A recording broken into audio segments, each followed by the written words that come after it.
안녕하세요. 돌봄은 셀프로입니다. 오늘은 좀 솔직한 고백으로 시작하겠습니다. 지금 저 20대보다 한 20kg 정도 더 찐 것 같습니다.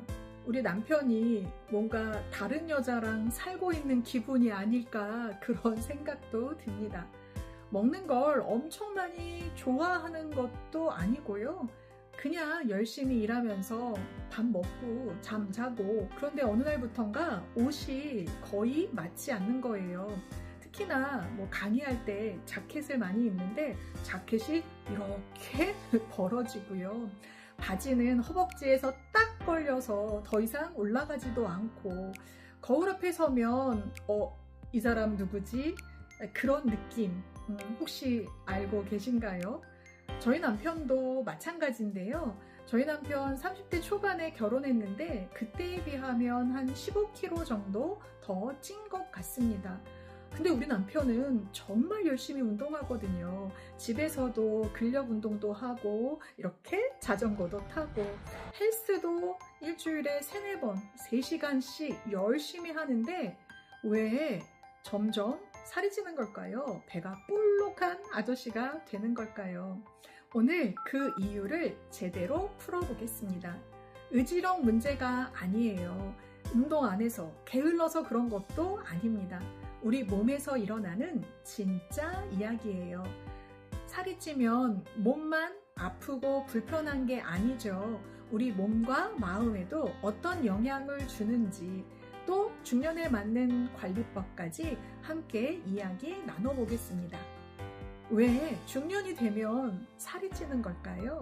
이걸 알게 되면 자책감이 조금은 줄어듭니다. 중년의 체중 증가는 생리적으로 이미 예정된 변화입니다. 크게 3가지가 있습니다. 첫 번째, 기초 대사량 감소입니다. 기초 대사량이란 우리가 아무것도 안 해도 생명을 유지하기 위해서 소비하는 열량을 말합니다. 이 기초 대사량이 30대부터는 서서히 줄기 시작해서 40대, 50대에는 20대 대비 눈에 띄게 크게 줄기 시작합니다. 즉, 예전과 똑같이 먹어도 덜 태우고 더 쌓이는 몸이 되는 거예요. 의지력이 부족한 게 아니죠. 몸의 설정값이 바뀌기 시작한 겁니다. 두 번째, 근육량 감소입니다. 근육은 지방보다 훨씬 많은 열량을 소비합니다. 근육이 1kg 줄면 하루에 약 13kcal를 덜 쓰게 된대요. 40대 이후에 근육량 감소가 가속되는데요. 이게 쌓여보세요. 운동해도 예전만큼 빠지지 않는 이유가 바로 여기에 있습니다. 세 번째, 호르몬의 변화입니다. 여성은 에스트로겐이 감소가 되죠. 에스트로겐은 지방이 엉덩이, 허벅지에 쌓이도록 조절하는데요. 갱년기에 이 호르몬이 줄면 지방이 복부 안쪽 내장 지방으로 이동해서 쌓이기 시작합니다.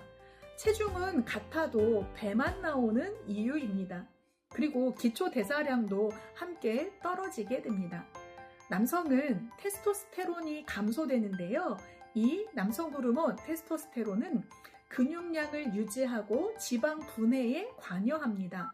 40대 이후에 매년 약 1에서 2%씩 테스토스테론이 감소가 되면 근육은 줄고 복부 지방은 늘어나죠. 체지방이 많아지면 남성 호르몬이 또 여성 호르몬으로 전환되는 그런 악순환도 생깁니다. 내장 지방이 왜 더 위험할까요? 복부에 쌓이는 내장 지방은 단순히 외관상 배가 나온 문제가 아닙니다. 당뇨병, 고혈압, 심혈관 질환, 대사증후군, 이런 병들의 직접적인 위험 요인이 됩니다. 허리 둘레가 남성은 90cm, 여성은 85cm를 넘으면 복부 비만이고요. 관리가 필요합니다. 살이 찌면 건강에 나쁘다는 건 다 알죠. 근데 오늘은 몸 이야기뿐만이 아니라 마음 이야기도 해보려고 합니다. 왜냐하면 우리가 잘 모르고 넘어가거든요. 살이 찌면 눈에 보이는 신체적인 영향들은 이런 것들이 있죠. 무릎 관절에 부담이 늘고, 수면의 질이 나빠지고, 피로감이 만성화되고, 혈압과 혈당이 오르고, 심혈관 질환 위험이 높아지고, 염증성 체질로 바뀐다. 이건 알려진 이야기예요. 그런데 우리가 잘 모르고 넘어가는 것들, 감정적인 영향인데요. 비만인 경우 정상 체중보다 우울증 위험이 높아집니다. 특히 여성은 비만일 때 우울증 위험이 크게 올라가요. 거울 보기 싫어지고, 사람 만나기 꺼려지고, 옷 사기도 싫죠. 또 저도 사진 찍기 너무 싫거든요. 이건 단순한 자존심 문제가 아닙니다. 호르몬 변화와 체형 변화가 맞물려서 실제로 뇌의 신경 전달 물질에 영향을 주는 겁니다. 살이 찌면 우울해지고, 우울하면 더 살이 찌고, 이런 것들이 악순환되는 게 더 무섭습니다. 우울하면 식욕이 늘어나죠. 저도 좀 힘들면 막 먹는 스타일이거든요. 근데 또 반면에 활동량은 줄어들어요. 활동이 줄면 또 살이 찌고, 더 쪄서 더 우울해요. 이 사이클을 알아야 거기서 빠져나올 수 있습니다. 여성이 조금 더 힘든 이유가 있는데요. 우선 외모 변화에 대한 사회적 시선이 더 가혹합니다. 저는 중학교 1학년 때부터 같은 동네에 사는데요. 아직도 우리 엄마 친구들이 저보고 그만 먹어, 살쪄, 이 이야기를 지금도 듣고 있습니다. 50이 넘었는데요. 갱년기 호르몬 변화가 또 기분의 기복도 일어나죠. 이런 것들이 겹쳐지면서 체중 변화를 여성이 조금 더 민감하게 받아들이게 됩니다. 남성은 체형 변화를 그럴 수 있지로 넘기는 경향이 있어요. 하지만 내장 지방이 쌓이면 무기력감, 의욕 저하, 성기능 변화로 이어지기도 합니다. 기억해 주세요. 살이 찐 게 의지력이 부족한 게 아니라 호르몬이 변하고 대사가 바뀌고 거기에 스트레스와 수면 부족까지 겹칠 때 그때 살이 찌기 시작하는 것입니다. 자책보다는 나를 이해하고 또 수용해 주는 것이 먼저입니다. 자, 그렇다면 중년 다이어트 어떻게 해야 될까요? 20대 다이어트는 이제 통하지 않습니다. 저도 한약부터 양약까지 정말 많은 다이어트를 해봤거든요. 중년들의 다이어트 원칙 3가지가 있습니다. 중요한 포인트가 있어요. 20대, 30대에 효과 있던 방식이 중년에는 오히려 역효과를 낼 수 있거든요. 원칙 1. 굶으면 안 돼요. 근육이 먼저 빠집니다. 극단적인 식단 제한을 하면 지방보다 근육이 먼저 줄어들어요. 근육이 줄면 기초 대사량이 더 낮아지고 다이어트 끝나면 더 빠르게 원래대로 요요 증상으로 돌아옵니다. 중년 다이어트의 함정이에요. 목표는 체중 감소가 아니라 근육을 유지하면서 지방을 감소시키는 것입니다. 원칙 2. 체중보다 허리둘레를 먼저 재보세요. 몸무게 숫자에 너무 집착하지 마세요. 내장 지방을 줄이고 근육량을 늘리면 체중은 그대로여도 건강해지는 겁니다. 허리둘레, 혈당, 혈압이 개선되고 있다면 올바른 방향으로 가고 계신 거예요. 원칙 3. 천천히 꾸준히 가는 겁니다. 급격한 변화는 중년의 몸에 독이 돼요. 중년은 관절, 심폐기능, 회복 속도가 20대와는 달라집니다. 과도한 운동은 오히려 부상과 피로로 이어져요. 한 달에 1kg에서 2kg 감량을 목표로 무리하지 않고 꾸준히 하는 게 훨씬 효과적입니다. 중년 다이어트의 목표는 날씬해지는 것이 아닙니다. 건강한 몸을 만들고 근육을 유지하고 내장 지방은 줄이고 대사 기능을 살리는 것, 이게 바로 중년에 맞는 다이어트 방향입니다. 자, 그렇다면 중년 몸에 맞는 셀프 관리, 오늘부터 할 수 있는 것들 무엇이 있을까요? 거창하지 않아도 됩니다. 오늘 바로 시작할 수 있는 것들이에요. 먼저 단백질을 챙기세요.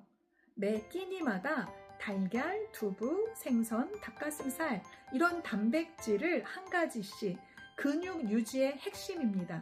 굶는 것보다 단백질을 채우는 게 먼저입니다. 이렇게 손바닥만한 소고기, 돼지고기, 닭가슴살이 20g의 단백질이래요. 60kg으로 본다면 하루에 60g의 단백질을 드시는 건데요. 이런 손바닥만한 20g의 고기들을 3번 드시거나 아니면 달걀 3개가 또 단백질 20g이라고 하거든요. 두부 한 모가 단백질 20g이고요. 이걸 조절해서 식단을 챙기시면 될 것 같습니다.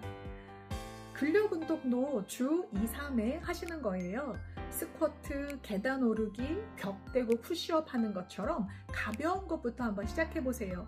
근육을 지키는 게 기초 대사량을 지키는 것입니다. 식사를 하셨다면 혹은 디저트를 드셨다면 바로 10분 걷기 도움이 됩니다. 식후 혈당 스파이크를 낮추는 가장 쉬운 방법입니다. 엘리베이터 대신에 계단을 오르시거나 한정거장 걷기부터 시작해보세요. 저도 저녁 식사를 하고 나서 항상 자전거를 탈 것인가 안마의자를 앉을 것인가 고민하거든요. 그런데 20분 정도 이렇게 실내 자전거를 탑니다. 그리고 수면도 너무너무 중요합니다. 수면 부족은 식욕 호르몬 그렐린을 높이고 포만 호르몬 렙틴을 낮춥니다. 잠을 못 자면 다음날 더 폭식하게 되는 이유예요. 7시간은 자야 합니다. 그리고 스트레스 관리도 중요합니다. 코르티솔이 높으면 복부 지방이 쌓여요. 우리 스트레스 할 때 478 호흡 기억나시나요? 4초 동안 숨을 들이마시고 7초 동안 참았다가 8초 동안 후 하는 호흡이요. 스트레스가 발생했다. 잠깐 몸을 움직이시는 거예요. 우리 뇌를 조금 시선을 다른 데로 하는 거죠. 취미 활동을 하시는 것.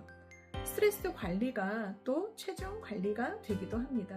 그리고 거울 보면서 너무 낙담하지 마세요. 기록을 보세요. 체중 대신에 허리둘레, 계단 오르는 숨, 덜 숨이 차네? 활력의 변화, 이런 것들을 기록해 보세요. 체중이 바뀌지 않아도 건강은 좋아지고 있는 겁니다. 한 가지만 기억해 주세요. 중년에 살 빼는 건 20대처럼 빠르지 않아요.